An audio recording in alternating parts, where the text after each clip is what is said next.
Good morning, everyone. This is Christian Duque, MD Noble, weekly episode 26, brought to you courtesy of IronMagLabs.com, your go-to source for all your bodybuilding and fitness supplements. Today is Wednesday, December the 13th, and I'd like to start out the show by remembering Sean Perrine of Flex Magazine, Muscle and Fitness, and countless other publications. I never met Sean, and I wish I would have, honestly, because I've always heard so many positive things about him, about his contributions to the publications, about his love of bodybuilding, about his knowledge of history. So honestly, to hear of his passing at 51 years of age, it really just, it broke my heart. And I just went on social media and I shared photos and just really wanted, to express my condolences to Leader AMI, to Sean's family, and to the many great people that he met along the way. I mean, there was such a huge outpouring of support on social media, and that only happens, when you're dealing with someone truly very special. So again, rest in peace, Sean Perrine. So the first story today that I'd like to talk about in the whole world of social media drama and feuds and all of that stuff is this ridiculous incident. And I'm not really sure if it's ridiculous because of William Banach, the conqueror, or if it's ridiculous because of Louie Marco, the troll. But, I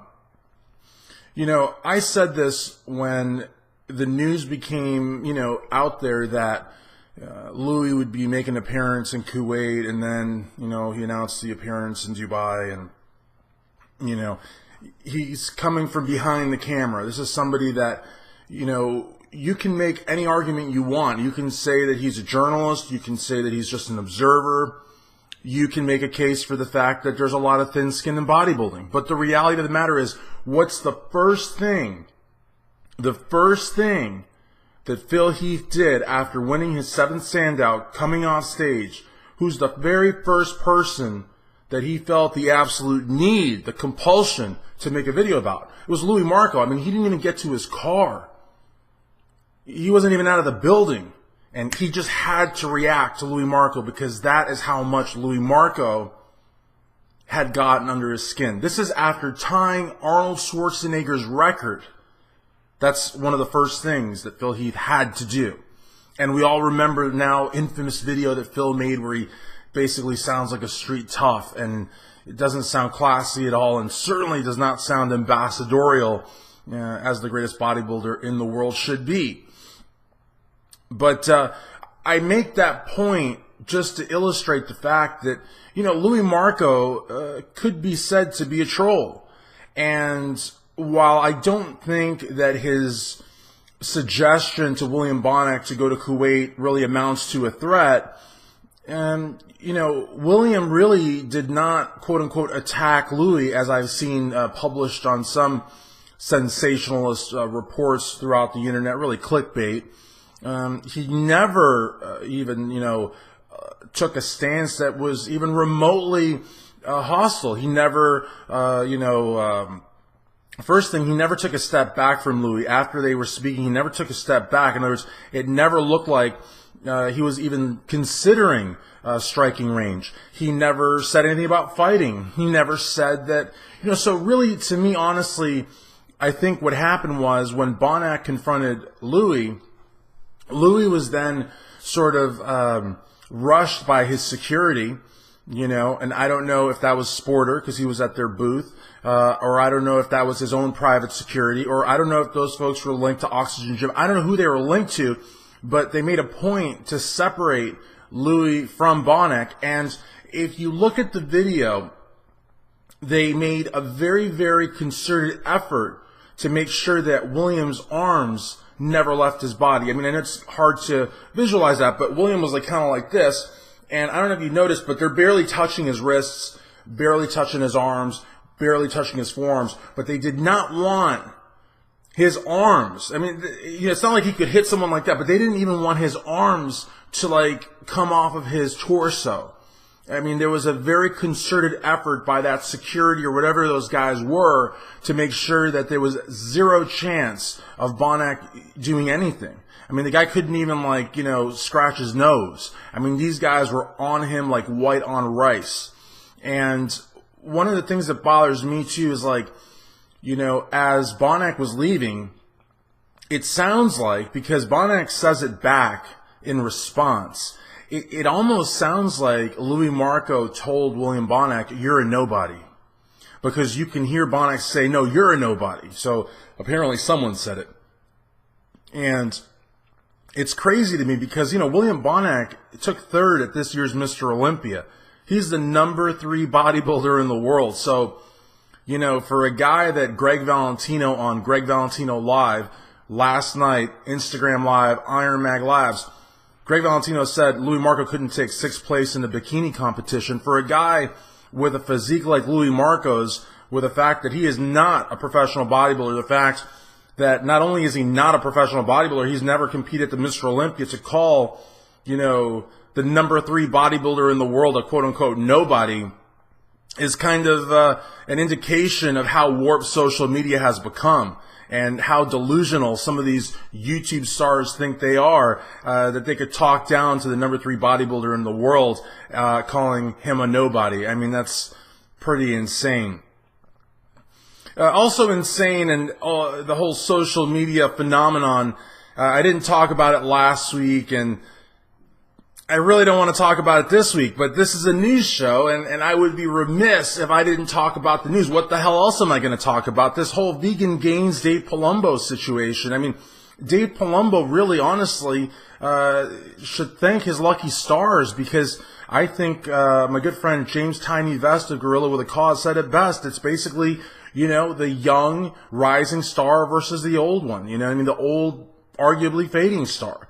And he didn't say fading star, but he did make the old young comparison, which I think is pretty noted. I mean, honestly, Dave has had, a little feud there with Nick Strength and Power.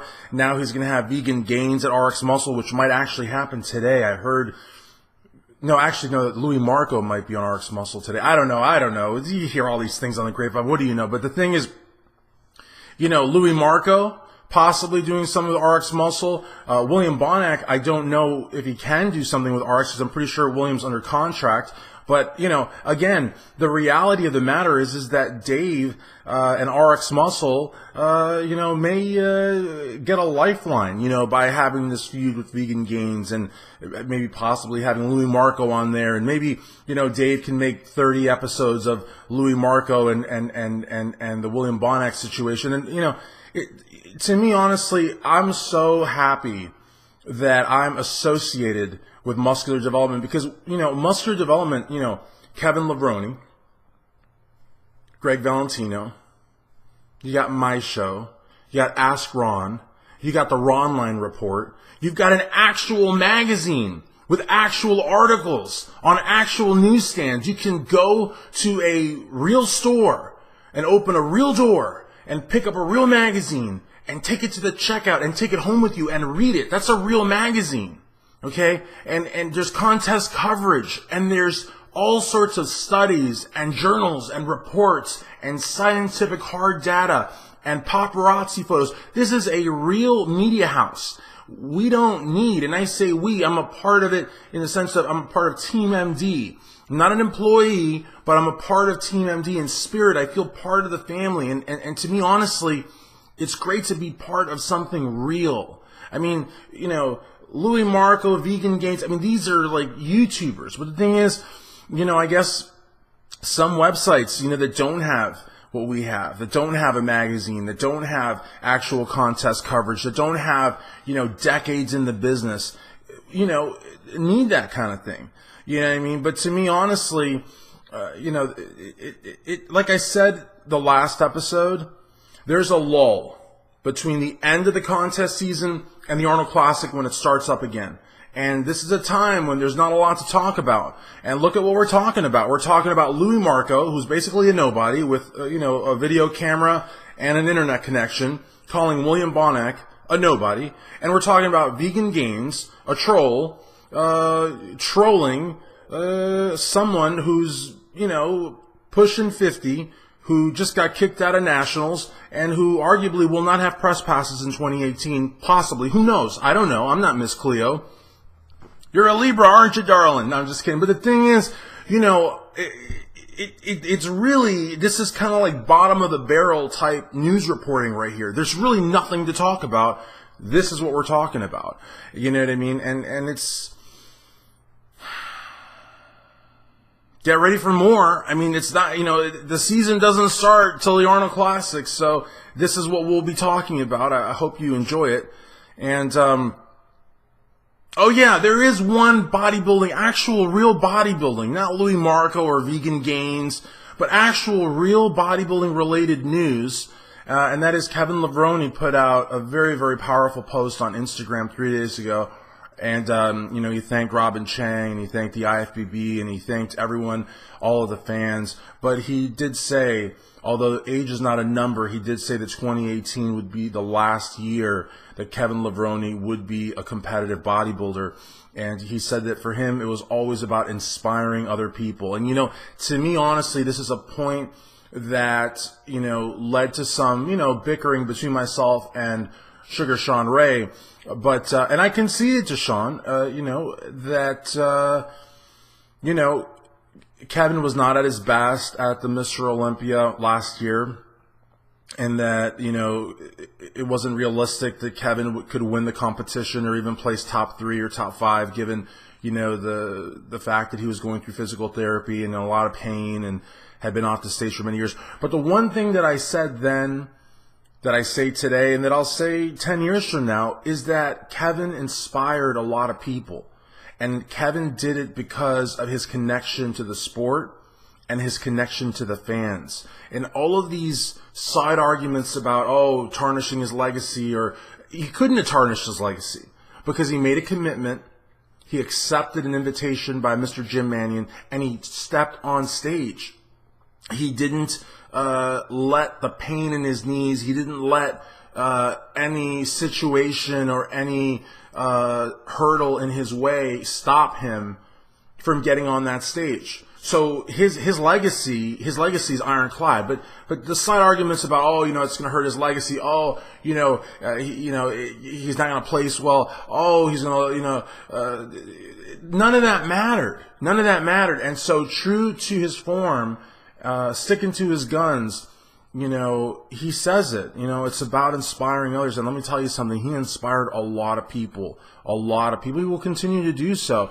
And I think what's important about Kevin's announcement is not that it shouldn't be looked at, with finality. Okay, so 2018 will be the last year that the Maryland Muscle Machine will compete as an active bodybuilder. It does not mean, however, that this will be it for him in the fitness industry. So in other words, this won't be like going back in time, to when he got into the movies and sort of took that hiatus from the sport. He is going to be very much a fixture. He's got a supplement company. He's got a show on muscular development. I'm sure we're going to see him all around the world at expos and seminars, signing autographs and taking photos. So this is by no means the end of Kevin Levrone's time in the fitness industry, but I do think it's an important announcement in terms of his competitive career.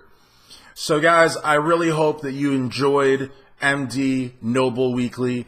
I love doing this show.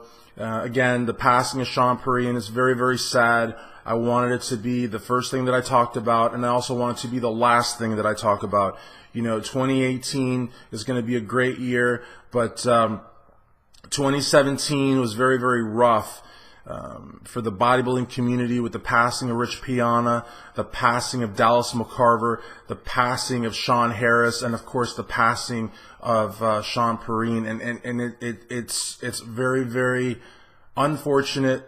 It's very sad. 51 years of age. I mean, I don't want to say it's a kid, but that's pretty damn young. You know what I mean? And, honestly, it makes me very, very happy, and it gives me a certain level of comfort to see the outpouring of support. I mean, so many people, and it's not too late to do it when you see this video. And it won't be too late in a week from now or a month from now. In fact, in a month from now or a year from now, it's going to be just as special, because it'll mean that you remember him, and that's important, because, I can't tell you, I don't want to go off on a soapbox here, but I can't tell you how angry I get when there's news like this and people are still posting their stupid photos of their chicken breast or their stupid selfie in the gym bathroom or their stupid rant about some fake news article or something. It's like, if you're part of this industry, if you're at the expos, if you're at the meet and greets, if you're at the competitions, and you hear the passing of someone that, at the very least you have heard of, and in some cases you may have known, and you're so absorbed and so inconsiderate about the world around you that you can't even hit a like button, you can't leave a comment. I'm not even asking you to put out a post, but I'm just be a human being, have some have a heart, you know what I mean? People are that just infuriates me. I can't even. You can't force people to have a conscience. You can't force people, to have a heart. But it's just. But that having been said, though, like I said, I take such great comfort in seeing how many people actually care, and how many people put out tweets and Instagram posts and Facebook status updates and took to the message boards. That's a really good sign that we have a lot of people in this industry, in this sport, that truly care. And that's a good thing. But we also have a lot of self-absorbed, totally tactless, totally heartless people. Anyways, guys, thanks for watching MD Noble Weekly. I'm Christian Duque. Thanks again to IronMagLabs.com, your go-to source for all your bodybuilding and fitness supplements.